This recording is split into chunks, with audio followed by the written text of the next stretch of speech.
Hey guys, in today's video we're going to show you how to get fold down seats on your 2014 to 2018 Silverado and Sierra. So if you want to do this mod, it's actually pretty simple, only takes a little bit of time. If you see, you yank on it, it won't come down. When you actually lift the bottom, the top slowly slides up as well, if you can see that based on the windshield, and then you fold the whole thing down. So on this, I actually did a little 45 cuts. I believe it was about a 1.5 inches off or so. If I were, let me grab a tape measure so I can give you guys the right information. So you'll actually start on the bottom of the, let's see here.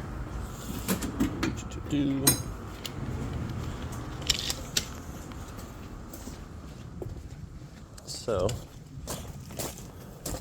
we're going to give you a measurement from this dot, since I no longer have that piece that I cut off. So from that dot, you're looking about 1.5 inches. I'll give you a little bit more precise measurement.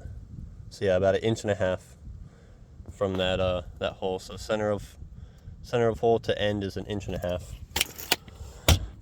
Like I said, I already cut the piece off. And this was a few months ago, so I don't have the piece to show you guys. But I just chopped that straight off right here. And then I did a slight cut. I mean, you can see I actually got a little bit of the seat, and then a slight 45 here as well as over here. You're going to chop that one, and I just cleaned it up. I did 45, so it wasn't super sharp, and then I cleaned up these edges so nobody cuts themselves. So in order to do this mod, you actually have to remove the seat. So what you'll do is you'll fold up this just like this. You'll fold the bottom up, and there's this bolt, or I'm sorry, nut, this nut, that nut, that nut over there, that piece popped off, and then there's going to be some on this side. I have my kid's car seat in, but it's the same thing. It's the two on that side. I believe there's another one just on the opposite side of that. And then you can kind of give it a little tug while you're trying to lift it, just kind of make sure that there's nothing else hooked up. It would just be the metal brackets or whatnot. This is for the seat belt and for the seatbelt buckle. So once you get all those out, you'll actually just be able to kind of pick the seat up over these studs. So if you imagine you take that nut off, that bracket actually needs to slide over the stud in order to get it forward.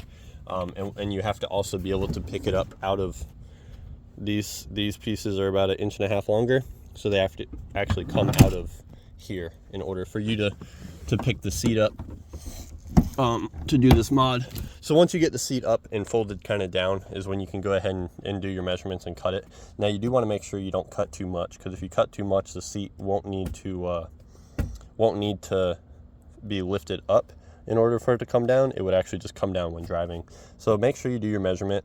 I cut a little bit off, and then I cut a little bit more off to make sure I got it correct. And then I tested it on one side, and I did it to the other side afterwards. So that's just a little quick video on that. Obviously, whenever you get that all mocked up and everything, you can test it out, and go from there. But it definitely helps. I know some of you are running subs and amps in these trucks. I do plan on doing that down the road. I just, I don't like not having accessibility back there. So now, if I need to, I can lay stuff on top without having to worry about the extra space or whatnot. But you can see back here, plenty of space for an amp wall or whatnot. So kind of wanted to give you all a quick little video. Nothing super long, didn't want to take too much of y'all's time. Wanted to give you guys a couple more videos for this body style truck. So if there's anything else you might want to see, how to run lights or how to do certain things, just let me know in the comments, and see you in the next one. All right, bye.